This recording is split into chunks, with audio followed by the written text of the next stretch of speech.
Good morning.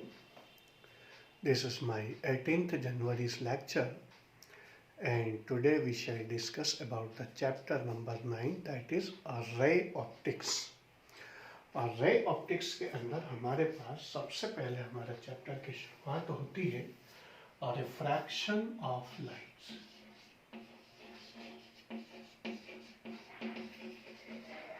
Refraction of light.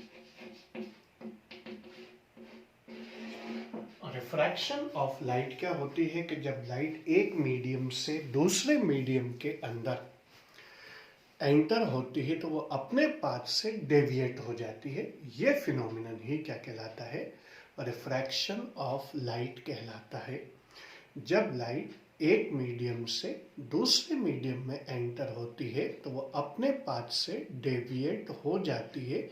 इसी को हम लोग किस नाम से जानते हैं? रिफ्रैक्शन ऑफ लाइट के नाम से जानते हैं। The phenomenon of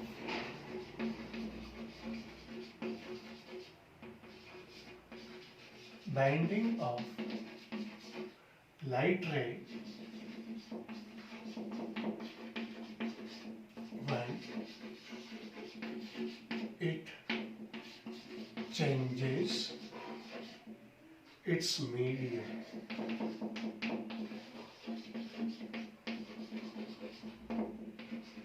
is called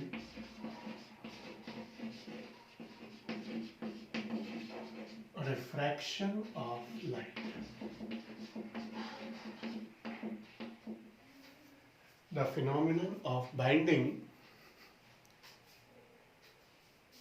of light ray when it changes its medium is called refraction. Light जब एक मीडियम से दूसरे मीडियम में जाती है तो अपने पाथ से डेविएट होकर के अपने पाथ को चेंज कर लेती है। बस यही चीज़ क्या कहलाती है? और रिफ्रैक्शन ऑफ लाइट कहलाती है। इसके अंदर सबसे पहले आता है हमारे पास cause of refraction. Cause of refraction क्या होता है? हम लोग अच्छी तरह से जानते हैं कि लाइट जब मीडियम चेंज करती है तो ऐसी सिचुएशन के अंदर उसकी फ्रिक्वेंसी में तो कोई चेंजेस नहीं होता, फ्रिक्वेंसी कांस्टेंट रहती है, लेकिन उसकी वेवलेंथ के अंदर क्या आ जाता है? मीडियम चेंज होने पर चेंज हो जाता है। तो फ्रिक्वेंसी कांस्टेंट रहती है on changing medium. Frequency remains same, but wavelength क्या होती है? उसकी चेंज हो जाती है। लेकिन लाइट की जो वेवलेंथ है वो वेवलेंथ क्या हो जाएगी? चेंज हो जाएगी। अब हम लोग अच्छी तरह से जानते हैं कि फ्रिक्वेंसी इज इक्वल टू हमारे v इज इक्वल टू कितना होता है? n lambda. तो यहाँ पर v स्पीड है, n फ्रिक्वेंसी है, लैम्डा वेवलेंथ है, तो n इज इक्वल टू हमारे पास कितना आ जाएगा? v upon lambda. v speed of light, lambda wavelength of light है। तो ऐसी सिचुएशन में अगर फ्रिक्वेंसी में चेंजेस नहीं होता और वेवलेंथ में चेंज होता है तो उसी प्रोपोर्शन के अंदर वेलोसिटी के अंदर भी क्या आना चाहिए? चेंज आना चाहिए। तभी जाकर के फ्रिक्वेंसी कांस्टेंट होगी। तो हमारे पास क्या होगा कि जो डिफरेंट मीडियम्स के अंदर लाइट की स्पीड क्या होती है? डिफरेंट होती है। वैक्यूम के अंदर 3 × 10⁸ मीटर पर सेकेंड, एयर के अंदर भी करीब इतनी होती है 2.98 × 10⁸ मीटर पर सेकेंड। वाटर के अंदर इसकी स्पीड कम हो जाएगी 2.50 × 10⁸ मीटर पर सेकेंड, और ग्लास के अंदर और कम हो जाएगी। अलग अलग मटेरियल के जो ग्लासेस हैं, अलग अलग ग्लासेस में अलग अलग होती, 2.0 × 10⁻³ से लेकर के 2.25 2.0 × 10⁸ मीटर पर सेकेंड से लेकर के 2.25 × 10⁸ मीटर पर सेकेंड तक ग्लास के अंदर स्पीड ऑफ लाइट होती है। तो यहाँ पर हमारे पास क्या होगा? डिफरेंट मीडियम्स में स्पीड ऑफ लाइट क्या होती है? डिफरेंट होगी, क्योंकि फ्रिक्वेंसी कांस्टेंट है, लैम्डा चेंज होता है तो तभी पॉसिबल है जब वेलोसिटी के अंदर भी चेंजेस हो। तो speed of light is different in different mediums. In different mediums. Speed of light is different in different mediums is the basic cause of refraction. ये रिफ्रैक्शन का क्या होता है? बेसिक कॉज होता है। तो cause of refraction is nothing but the speed of light is different in different mediums. अब जब लाइट के अंदर क्या होगा, स्पीड ऑफ लाइट चेंज होगी तो नेचुरल सी बात है, या वेलोसिटी ऑफ लाइट अगर चेंज होगी तो लाइट अपने पाथ से क्या हो जाती है, डेविएट हो जाती है और अपने पाथ से बैंड हो जाती है। और यही चीज़ क्या कहलाती है, रिफ्रैक्शन कहलाता है। जब मीडियम चेंज होगा तो मीडियम चेंज होगा तो स्पीड या वेलोसिटी ऑफ लाइट चेंज होगी, स्पीड या वेलोसिटी ऑफ लाइट चेंज होगी तो डायरेक्शन ऑफ लाइट चेंज हो जाएगी और उसका पाथ क्या हो जाता है, चेंज हो जाता है। यही चीज कहलाती है रिफ्रैक्शन ऑफ लाइट। इसके बाद हमारे पास नेक्स्ट चीज आती है कि जब लाइट हमारे पास रेड से डेंसर मीडियम के अंदर आती है, ये मान लो रेड मीडियम है जिसकी डेंसिटी कम है, ये डेंसर मीडियम है जिसकी डेंसिटी ज्यादा है, ये लाइट हमारे पास यहाँ पर इंसिडेंट हुई, ये इंटरफेस है, ये एंगल ऑफ इंसिडेंस है, ये इसका एक्चुअल पाथ है, then it bends towards the normal. पहला केस तो ये हो गया। और दूसरा केस क्या होता है कि जब लाइट आपके पास डेंसर से रेयर मीडियम में आती है, ये डेंसर मीडियम हो गया, ये रेयर मीडियम हो गया, ये लाइट हमारे पास यहाँ पर आई और ये एंगल ऑफ इंसिडेंस है, ऐसी सिचुएशन में ये इसका एक्चुअल पाथ है तो light bends away from the normal, ये नॉर्मल से क्या हो जाती है, दूर हो जाती है। यानी रेड से डेंसर में आएगा तो नॉर्मल की तरफ डेविएट हो जाएगी, यानी angle of refraction angle of incidence से कम होगा। और जब डेंसर से रेयर में आएगी तो it bends away from the normal, यहाँ पर स्पीड ऑफ लाइट कम होगी तो bend towards normal, speed of light बढ़ेगी, bends away from the normal, इसके अंदर हमारे पास आएगा। तो ये चीज हमारे पास इसके अंदर रिफ्लेक्शन ऑफ लाइट के अंदर हमारे पास आती है। नेक्स्ट आता है हमारे पास laws of refraction. Laws of refraction क्या होता है? फर्स्ट लॉ तो वही है हमारे पास कि इंसिडेंट रे और refracted ray and normal all lie in same plane. Incident रे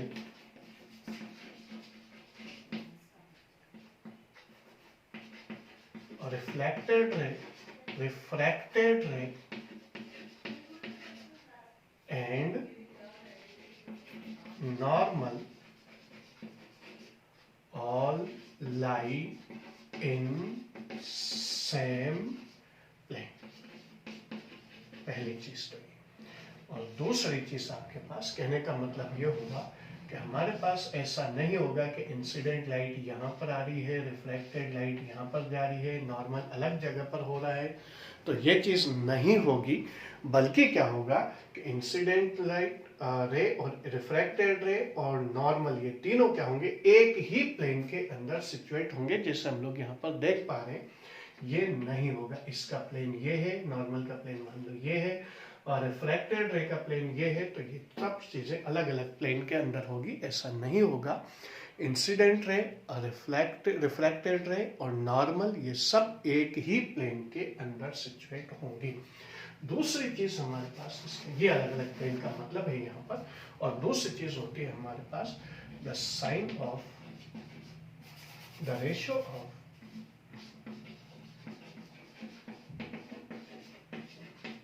sign of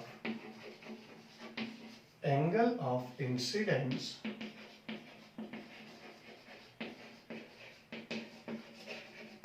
is equal to the ratio of sine of angle of incidence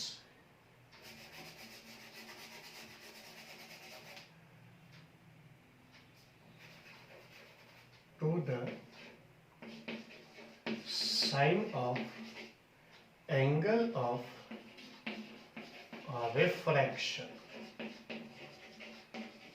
is constant called refractive index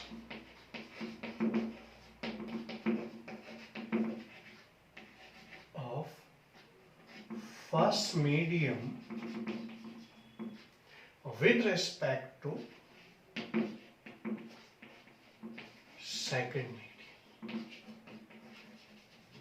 ये हमारे पास second law होगा। First law, incident ray, refracted ray and normal all lie in same plane, or those are ratio of sine of angle of incidence to the sine of angle of refraction is constant and called refractive index of first medium to the second medium। few seconds में आप लोगों को दे देता हूँ, then after we shall discuss about the remaining parts।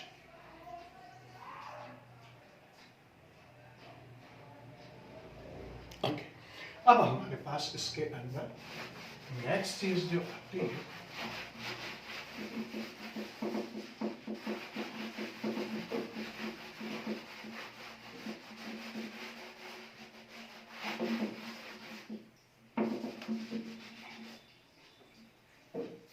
इसके बाद next चीज आती है हमारे पास रिफ्रैक्टिव इंडेक्स को हम लोग म्यू से डिनोट करते हैं, म्यू टू 1, और refractive index of first medium with respect to second medium. First medium का मतलब जिसमें से लाइट आती है, सेकंड मीडियम का मतलब जिसमें लाइट आती है। फर्स्ट मीडियम जिसमें से लाइट आती है, जैसे मान लो यहाँ से यहाँ आ रही है तो ये फर्स्ट मीडियम हो गया, और ये कौन सा हो गया, सेकंड मीडियम हो गया। इसी तरह से डेंसर मीडियम आपके पास इसमें से लाइट आ रही है तो ये फर्स्ट मीडियम, और ये कौन सा हो गया, सेकंड मीडियम। इसका मतलब है refractive index of second medium with respect to first medium. इसको कई बार हम लोग ऐसे भी लिख देते हैं, कई बार हम लोग इसको ऐसे भी लिख देते हैं, कई बार इसे हम लोग μ2 अपॉन μ1 भी लिख देते हैं। और refractive index of second medium with respect to first medium, और इसकी वैल्यू क्या होती है, sin I upon sin R is equal to C1 upon C2, speed of light in first medium upon speed of light in second medium, और यही चीज equal होती है real depth upon apparent depth के equal. अगर मान लो light किसी rare medium से डेंसर मीडियम के अंदर आती है, या डेंसर से रेयर में जाती है, तो इसके अंदर जैसे मान लो कोई भी हम लोग पॉइंट वगैरह के अंदर देखते हैं तो उसका जो बॉटम है वो ऊपर उठा हुआ नज़र आता है, या पेंसिल वगैरह हम लोग देखते हैं तो वो वाटर के अंदर मुड़ी हुई नज़र आती है, या अगर कॉइन वगैरह बॉटम के अंदर रखा हुआ है तो वो राइजिंग पोजीशन के अंदर, इन उठे हुए पोजीशन के अंदर नज़र आता है। और तीसरी चीज़ होती है हमारे पास वेवलेंथ, λ2 अपॉन λ1 अपॉन λ2 हमारे पास इसके अंदर और वेवलेंथ के अंदर आता है। तो ये सारे के सारे रिफ्रैक्टिव इंडेक्स के डिफरेंट पार्ट्स हैं जिनके बेसिस पर हम लोग रिफ्रैक्शन को समझते हैं। तो incident ray, refracted ray and normal all lie in same plane first, और sine of angle of incidence और sine of angle of refraction, इसी को हम लोग रिफ्रैक्टिव इंडेक्स के नाम से जानते हैं। और रिफ्रैक्टिव इंडेक्स को हम लोग इस तरह से देखते हैं, μ2 का मतलब होता है refractive index of second medium with respect to first medium, second medium जिसमें लाइट जाती है, और फर्स्ट मीडियम जिसमें से लाइट आती है। तो ये चीज हमारे पास इसके अंदर रिफ्रैक्शन के अंदर आया।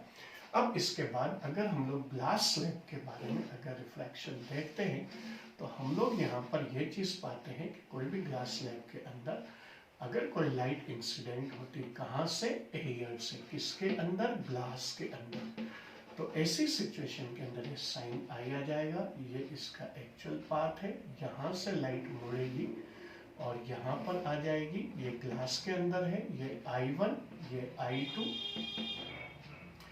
ये R1, और ये आपके पास I2, और ये आपके पास ये इसका एक्चुअल पाथ है, ये इससे दूर हो जाएगी, और ये आपके पास क्या हो जाएगी, R2 हो जाएगी। अगर इसे हम प्रोड्यूस करते हैं तो ये इमर्जेंट रे और इंसिडेंट रे, ये दोनों क्या होती हैं, एक दूसरे के पैरेलल होती है।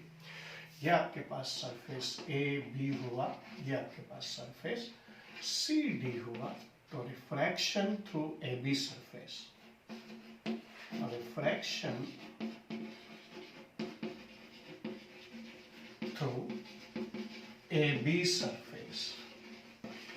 तो ए बी सरफेस के अंदर हमारे पास कितना आ जाएगा, sine I1 upon sine R1 is equal to mu G A, क्योंकि ग्लास में एयर से आ रही है तो इस वजह से क्या जाएगा, refractive index of glass with respect to air आपके पास आ जाएगा। और रिफ्रैक्शन थ्रू सीडी सरफेस में हम लोग देखेंगे, और रिफ्रैक्शन थ्रू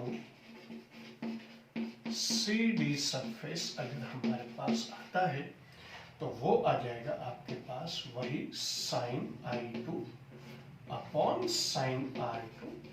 ये first medium glass, second medium air, तो हमारे पास आ जाएगा म्यू ए जी, और refractive index of air with respect to glass आपके पास इसमें आएगा। और इसके अंदर हमारे पास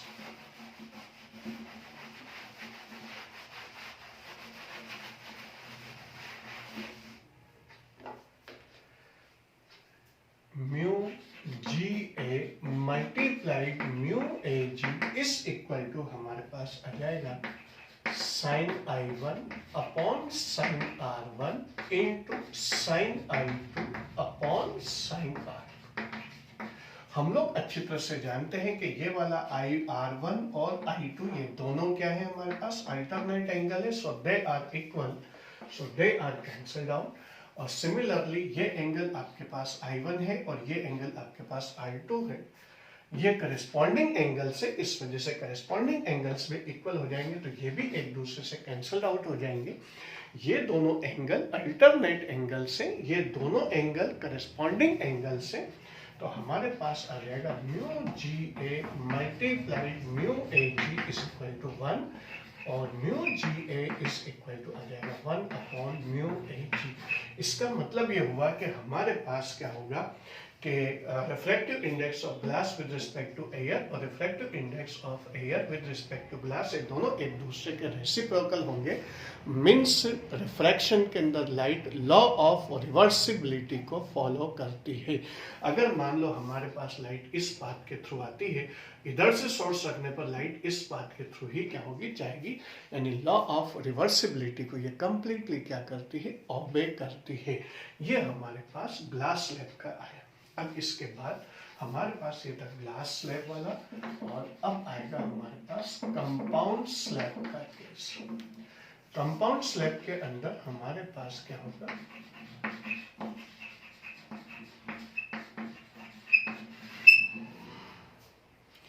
कंपाउंड स्लैब के अंदर हमारे पास क्या होता है कि हम लोग एक ऐसे स्लैब लेते हैं जिसके अंदर दो मीडियम्स हमारे पास इसमें आते हैं।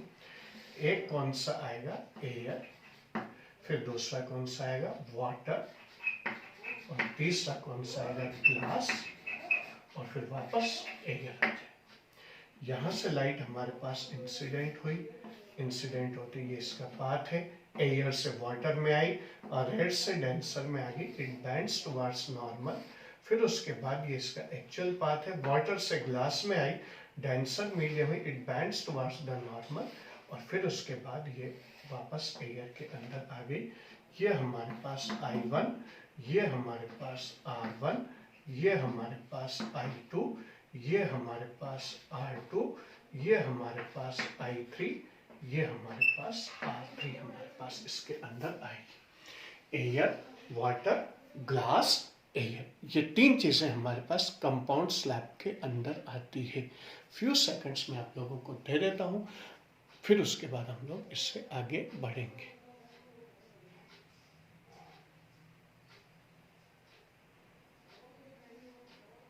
ओके, अब इसके बाद हमारे पास कंपाउंड स्लैब वाला जो केस है उसके अंदर हम लोग क्या करेंगे,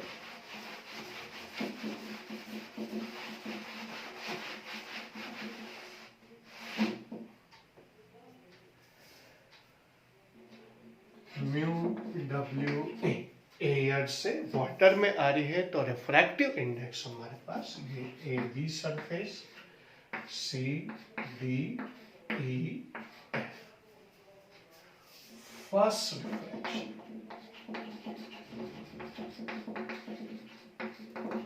from AB surface. Mu WA is equal to sin I1 upon sin R1. इसके बाद सेकेंड रिफ्रैक्शन हमारे पास इसके अंदर आता है फ्रॉम कौन सा सरफेस, CD सरफेस। तो यहाँ पर हमारे पास आ जाएगा mu GW, refractive index of glass with respect to water is equal to sin I2 upon sin R2। इसके बाद थर्ड हमारे पास रिफ्रैक्शन आता है फ्रॉम EF सरफेस,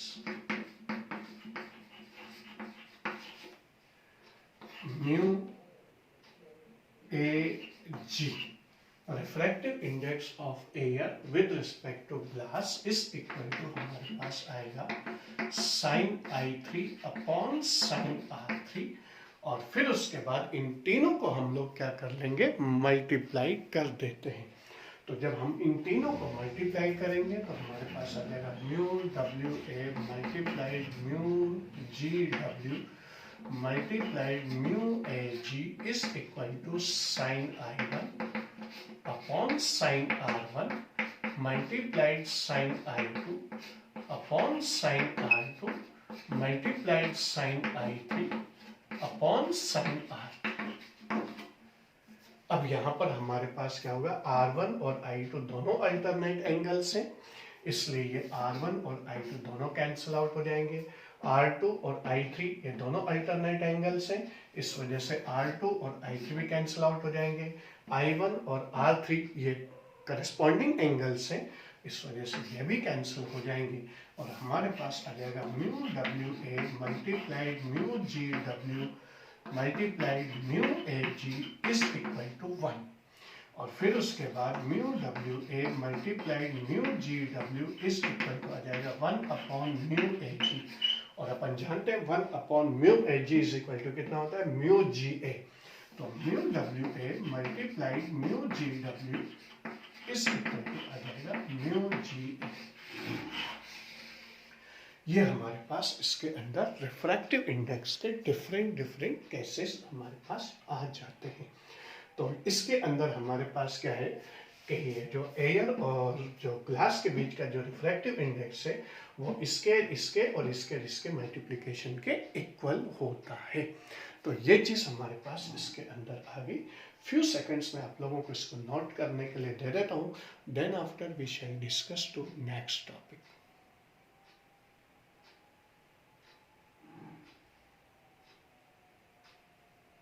ओके, अब इसके बाद हमारे पास नेक्स्ट चीज आती है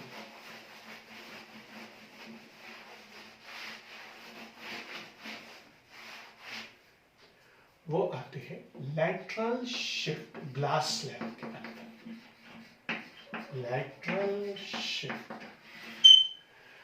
लैटरल शिफ्ट के अंदर हमारे पास क्या होगा कि वही ग्लास स्लैब का हम लोग इसमें केस कंसीडर करते हैं। ये हमारे पास ग्लास स्लैब हमने ले ली, ग्लास स्लैब लेने के बाद यहाँ से लाइट इंसिडेंट हो गई, लाइट इंसिडेंट होने के बाद ये वाली लाइट इधर की तरफ गई, हमारे पास लाइट ये वाली आ गई, इसको प्रोड्यूस लाइट को हम लोग आगे की तरफ बढ़ा देते हैं और फिर ये इसके पैरेलल आ जाएगी। ये आपके पास I1 लाइट हो गई, इसको हम आगे बढ़ाएंगे, ये आपके पास थिकनेस ऑफ ग्लास स्लैब हुई, ये रिफ्लेक्टेड रे हुई, ये आपके पास एंगल R हुआ। अपन जानते हैं यहाँ से यहाँ तक का टोटल एंगल I है, तो इतना सा एंगल आपके पास कितना आएगा, I माइनस R आएगा। अब उसके बाद आपके पास क्या हो जाएगा कि ये वाला जो एंगल है वो एंगल आपके पास R है और ये एंगल भी आपके पास क्या होगा, R ही होगा और ये एंगल आपके पास वापस आएगा। लैटरल शिफ्ट हमारे पास perpendicular distance between emergent ray and produced incident ray, ये प्रोड्यूस्ड इंसिडेंट रे है और ये आपके पास इमर्जेंट रे, इन दोनों के बीच की जो परपेंडिकुलर डिस्टेंस है ये परपेंडिकुलर डिस्टेंस ही क्या कहलाएगी, लैटरल शिफ्ट कहलाती है। लेटरल शिफ्ट कहलाते हैं। इसे हम लोग डेल्टा से डिनोट कर सकते हैं। नेम्स वगैरह हम लोग इसके अंदर दे देंगे। मान लो ये हमारे पास कोई भी n1 है, ये हमारे पास n2 है, ये हमारे पास कोई भी पॉइंट P है, ये Q है। और अब हमारे पास इसके अंदर लेटरल शिफ्ट की वैल्यू हम लोगों को कैलकुलेट करनी है। तो लेटरल शिफ्ट का मतलब ये वाली डिस्टेंस कैलकुलेट करनी। हमारे पास क्या क्या वैल्यू है, I हमारे पास है, R हमारे पास है, T हमारे पास है। इसी की वैल्यू हम लोगों को कैलकुलेट करनी है। और ये लेटरल शिफ्ट की वैल्यू कैलकुलेट करने के लिए हम लोग क्या करेंगे, पहले लेंगे हम लोग in triangle P Q N. तो हमारे पास क्या होगा कि ये वाली जो साइड है I माइनस आर, और ये वाली जो साइड है आपके पास यहाँ से परपेंडिकुलर, तो ये 90, तो ये हो गया आपके पास बेस, ये हो गया आपके पास हाइपोटेन्यूस, और ये हो गया आपके पास परपेंडिकुलर। तो हमारे पास क्या हो जाएगा, P Q perpendicular upon P N one is equal to हमारे पास कितना हो जाएगा, साइन I माइनस आर आ जाएगा।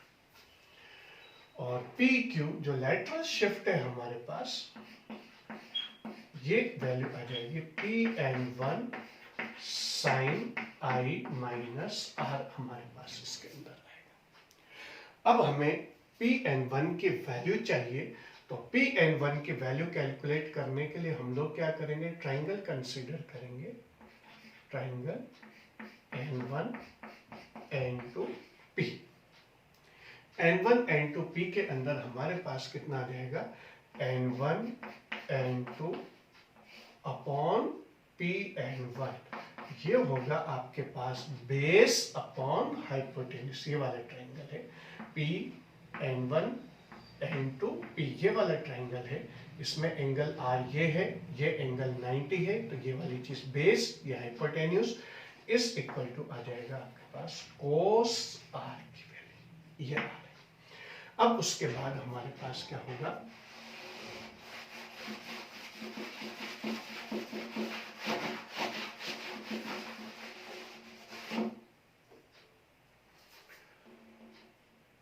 P N one is equal to हमारे पास आ जाएगा N1 N2 अपॉन कोस R। और N1 N2 हमारा थिकनेस ऑफ ग्लास स्लैब है अपॉन कॉस R।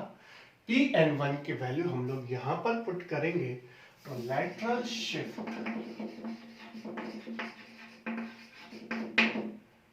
जिसकी वैल्यू हमारे पास कितनी है, डेल से डिनोट करते हैं। P Q is equal to P N one की वैल्यू हम लोग पुट करेंगे T upon cos R into sine I minus R की वैल्यू। यानी lateral shift thickness of glass slab के ऊपर, इंसिडेंट रे के ऊपर और मटेरियल ऑफ प्रिज्म के ऊपर, इन तीन चीजों पे लेटरल शिफ्ट डिपेंड करती है।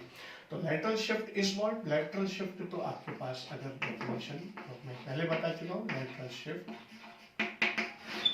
Perpendicular distance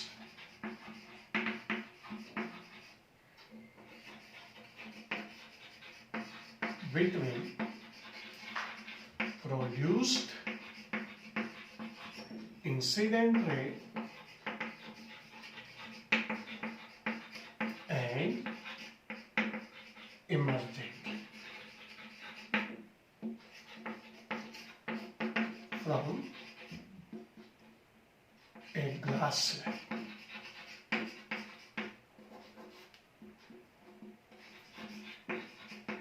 is called lateral shift of glass slab। यही चीज lateral shift of glass slab कहलाती है। तीन चीजों पे डिपेंड करेगी। Number one, thickness of glass slab के ऊपर,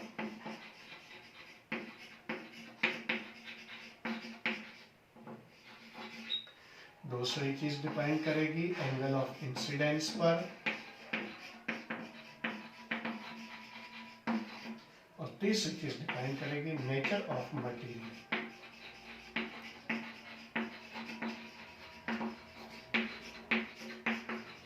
ग्लास स्लैब के ऊपर डिपेंड करती है। तो 3 चीजों पर डिपेंड करेगी, thickness of glass slab, angle of incidence और नेचर ऑफ मटेरियल, जिससे आर डिसाइड होगा।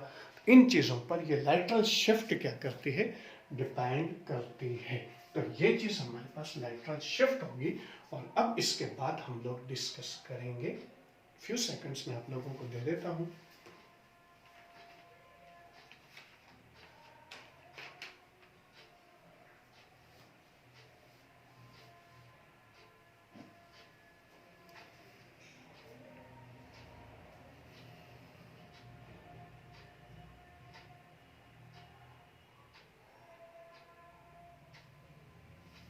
Okay, now we shall discuss about the applications of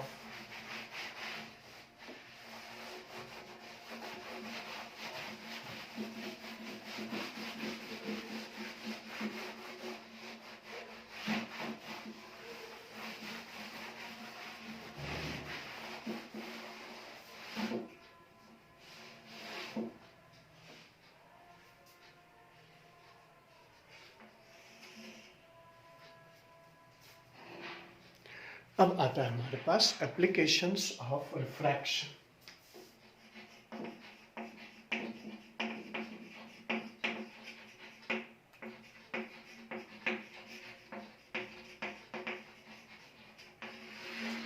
first आता है हमारे पास ट्विंकलिंग ऑफ स्टार्स।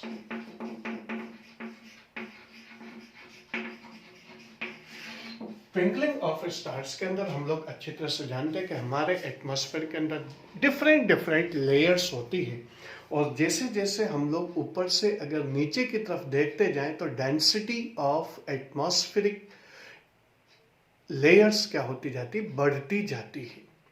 तो ऐसी सिचुएशन में जब भी कोई भी लाइट किसी स्टार से आती है तो ऐसी सिचुएशन में वो डिफरेंट लेयर्स में जाएगी, तो वो रेयर से डेंसर मीडियम में जाएगी, तो वो क्या होती जाएगी, it bands away from normal, तो वो नॉर्मल से दूर होती चली जाती है।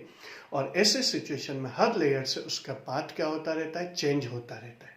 जब पाथ इसका कंटिन्यूसली चेंज होगा तो ऐसी सिचुएशन के अंदर क्या होगा कि जो स्टार है वो स्टार हमें ट्विंकलिंग करता नजर आए, क्योंकि स्टार से जो लाइट आई वो क्या होगी, बार बार बैंड होगी अलग अलग मीडियम्स के अंदर, तो कभी हमारी आइज तक लाइट पहुंचेगी, कभी नहीं पहुंचेगी। इस वजह से स्टार्स क्या करता नजर आता है, ट्विंकलिंग करता हुआ नजर आता है। तो basic cause of twinkling star is atmospheric refraction. Atmospheric refraction ही इसका बेसिक कॉज होता है। डिफरेंट लेयर्स इसके अंदर होती है। जब कोई भी स्टार से लाइट आएगी तो लाइट आने पर क्या होगा, यह अपने पाथ से क्या होती जाती है, डेविएट होती जाती है।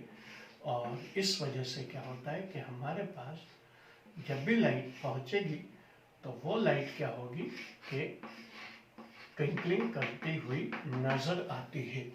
यहाँ पर एक चीज तो ये चीज कहलाती है कि डिफरेंट लेयर से जो रिफ्रैक्शन हो रहा है उसी को हम लोग एटमॉस्फेरिक रिफ्रैक्शन के नाम से जानते हैं। यहाँ पर हमारे पास क्या होगा कि ट्विंकलिंग ऑफ स्टार्स होता है, लेकिन ओवरहेड जो स्टार्स होते हैं वो ओवरहेड स्टार ट्विंकल नहीं करते। क्यों नहीं करते, क्योंकि हमारे पास क्या होता है कि यहाँ से अगर ओवरहेड स्टार से अगर लाइट आएगी तो वो क्या होती है, किसी भी सरफेस के परपेंडिकुलर इंसिडेंट होगी। परपेंडिकुलर इंसिडेंट होगी तो एंगल ऑफ इंसिडेंस हमारे पास जीरो, तो एंगल ऑफ रिफ्रैक्शन भी क्या होगा, जीरो रहेगा। और ऐसी सिचुएशन के अंदर हमारे पास लाइट रे का कोई भी रिफ्रैक्शन नहीं होगा, चाहे मीडियम कैसा भी चेंज हो। तो ओवरहेड स्टार्स ट्विंकलिंग करते हुए नजर नहीं आते, केवल होराइजन स्टार ही ट्विंकलिंग करते हुए नजर आते हैं। इसके अलावा सन, मून और जो प्लैनेट्स हैं उनसे आने वाली लाइट में भी क्या होता है, क्योंकि वो एक बीम ऑफ लाइट आती, बहुत सारी लाइट आती है, तो रिफ्रैक्शन के बावजूद भी हमें कोई ना कोई लाइट रे की बहुत सारी लाइट रेज हमारी आइज तक पहुंच जाती है। इस वजह से सन, मून और जो प्लैनेट्स हैं इनसे आने वाली लाइट हमारे पास क्या होती, कोई ना कोई पहुंचती, कंटिन्यूसली पहुंचती रहती, इस वजह से ट्विंकल करते हुए नजर नहीं आते हैं। दूसरा इसका एप्लीकेशन है हमारे पास, और वो है इसका early appearance of the sun. Early appearance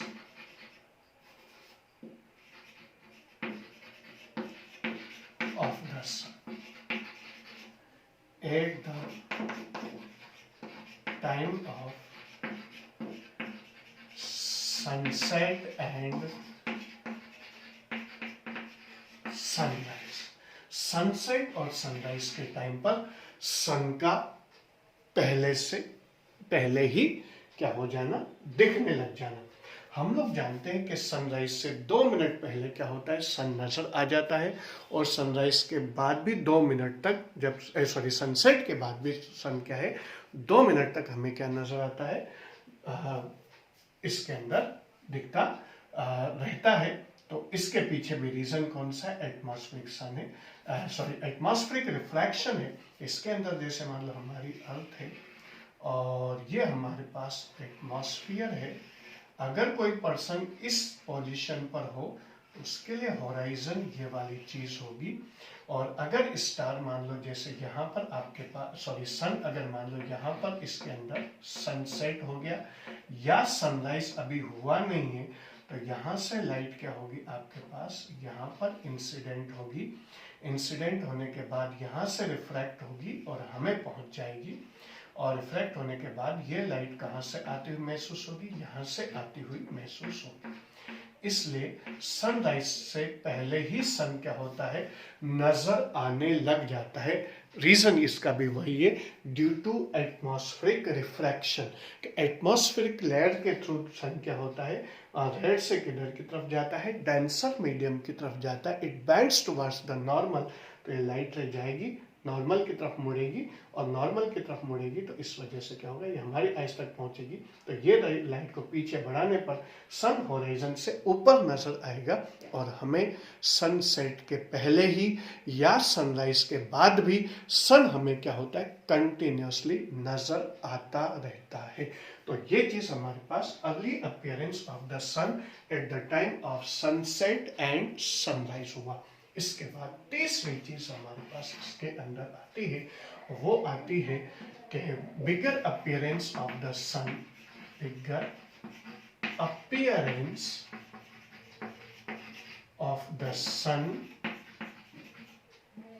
eight the time of sunset and sunrise. सुबह और शाम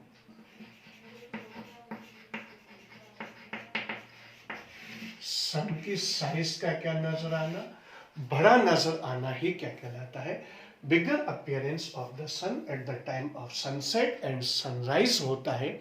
और ऐसी सिचुएशन के अंदर यहाँ भी हमारे पास ऐसे ही सिचुएशन रहेगी। हमारे पास अर्थ है, ये कोई भी ऑब्जर्वर की पोजीशन है, ये हमारे पास एटमॉस्फेयर है, और ये हमारे पास होराइजन है।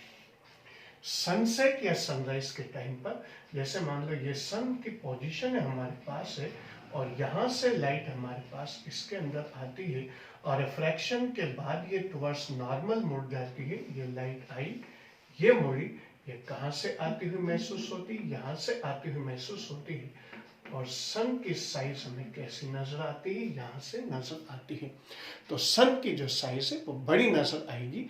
तो सनसेट और सनराइज के टाइम पर लाइट क्या होती है, सन की जो साइज है वो कैसी नजर आती है, बड़ी आती है। किसकी वजह से, एटमॉस्फेरिक रिफ्रैक्शन। ये भी एटमॉस्फेरिक रिफ्रैक्शन, ये भी एटमॉस्फेरिक रिफ्रैक्शन, और ये भी एटमॉस्फेरिक और रिफ्रैक्शन की वजह से ही होता है।